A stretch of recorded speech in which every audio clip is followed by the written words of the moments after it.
أعوذ بالله من الشيطان الرجيم. بسم الله الرحمن الرحيم. والفجر وليال عشر والشفع والوتر والليل إذا يسر هل في ذلك قسم لذي حجر ألم تر كيف فعل ربك بعاد إرم ذات العماد التي لم يخلق مثلها في البلاد وثمود الذين جابوا الصخر بالواد وفرعون ذي الأوتاد الذين طغوا في البلاد فأكثروا فيها الفساد فصب عليهم ربك سوط عذاب إن ربك لبالمرصاد فأما الإنسان إذا ما ابتلاه ربه فأكرمه ونعمه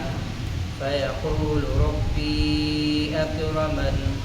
وأما إذا ما ابتلاه فقدر عليه رزقه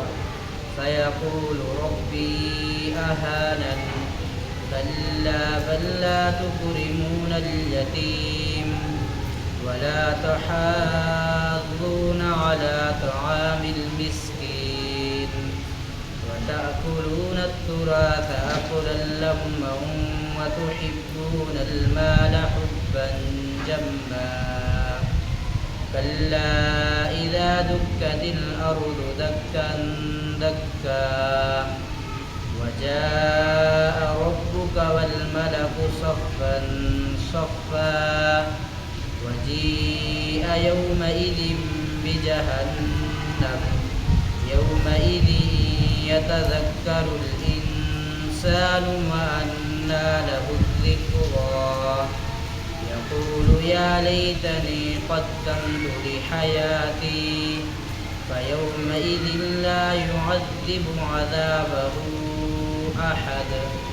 ولا يوثق وثاقه أحد يا أيتها النفس المطمئنة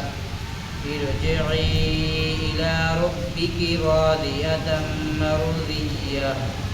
فادخلي في عبادي وادخلي جنتي